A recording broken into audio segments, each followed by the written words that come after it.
Top quality और consistent performance के लिए सिर्फ सिल्वर पंप नाम याद रखना। જ્યાં માલપુર પાસે ટ્રક અને ટ્રેક્ટર વચ્ચે અકસ્માતમાં 7 ઈજાગ્રસ્ત થયા છે।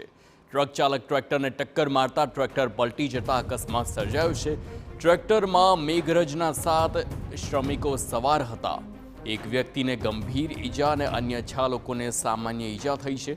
તમામ ઈજાગ્રસ્તોને સારવાર માટે લઈ જવામાં આવ્યા છે હોસ્પિટલ।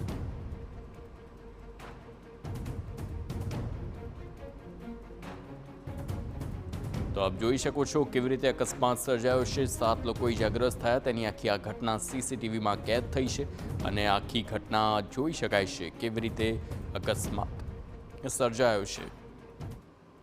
ટ્રકની ટ્રેક્ટરે ટક્કર વાગતા ત્યારબાદ પલટી ખાધી હતી। ટ્રેક્ટરમાં સવાર હતા 7 લોકો જે ઈજાગ્રસ્ત થયા છે તેના દૃશ્યો નજીકના પેટ્રોલ પંપના સીસીટીવીમાં કેદ થયા છે। તે દૃશ્યો જોઈ શકાય છે। જોકે હાલ ઈજાગ્રસ્તોને સારવાર માટે લઈ જવામાં આવ્યા છે। આપ જોઈ શકો છો કેવી રીતે અકસ્માત સર્જાયો હતો।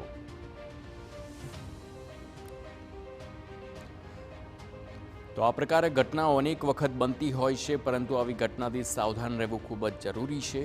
આ અકસ્માત ટ્રક અને ટ્રેક્ટર વચ્ચે કેવી રીતે ટક્કર વાગી છે અને ત્યારબાદ કેવી રીતે આ અકસ્માત સર્જાયો તે આ સીસીટીવીમાં જોઈ શકો છો। નજીકના પેટ્રોલ પંપ પરના આ જે સીસીટીવી છે તે સામે આવ્યા છે।